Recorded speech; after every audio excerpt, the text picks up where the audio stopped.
J'étais en train de dessiner dans un coin, quand soudain, j'ai cru entendre un bruit étrange. J'ai foncé les sourcils. Aussitôt après, j'ai ouvert mon carnet de dessin et j'ai commencé à faire bouger mon crayon rapidement sur le papier. En même temps, j'ai regardé autour de moi, comme si je cherchais quelque chose, jusqu'à ce que j'aperçoive un homme et une femme que je ne connaissais pas. J'ai terminé mon dessin rapidement, puis j'ai couru vers l'homme et je lui ai remis le dessin, en me voyant partir précipitamment. L'homme avait l'air perplexe, mais, après avoir regardé le dessin, bien qu'il l'ait trouvé un peu sanglant, il n'a pas pu s'empêcher de complimenter mon talent. Cependant, en passant devant un chantier de construction, une barre d'acier suspendue et soudainement, c'est la poitrine de l'homme. Ce qui avait de plus choquant, c'est que cette scène correspondait parfaitement à ce que j'avais dessiné. Cet incident étrange a immédiatement attiré l'attention du Federal Bureau of Investigation. Selon le témoignage de la femme qui l'accompagnait, l'homme n'avait reçu le dessin que quelques minutes avant l'accident. C'est à ce moment-là qu'ils ont compris que je semblais avoir la capacité de prédire l'avenir. Ils ont immédiatement consulté les enregistrements de toutes les caméras de surveillance dans les environs et, avec l'aide de témoins, ont trouvé mon image. De plus, d'après les vidéos, ils ont dit que j'habitais dans ce quartier. Anna et son coéquipier ont commencé à interroger les habitants du voisinage, mais personne ne semblait me connaître. Pourtant,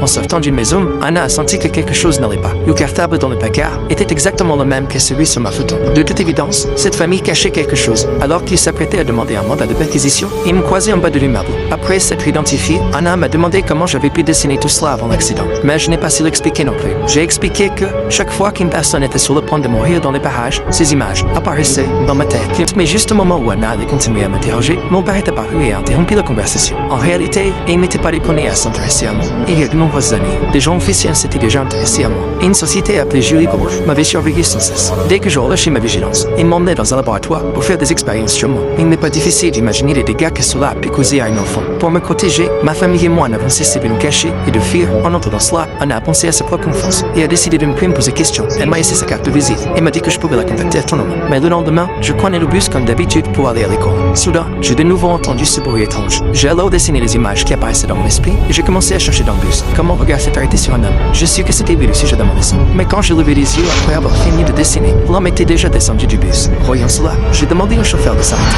Je suis descendu du bus et j'ai couru après lui, mais l'homme avait déjà disparu dans la foule. Pendant ce temps, Anna qui interrogeait Nina dans son entreprise a reçu mon appel. À l'adresse que je lui avais donnée, Anna est venue au bord d'un lac. Là, elle m'a rencontré. Je lui ai remis le dessin que j'avais fait cet après-midi-là. Le dessin représentait un champ de cadavres, ce qui signifiait que beaucoup de gens allaient mourir dans une catastrophe.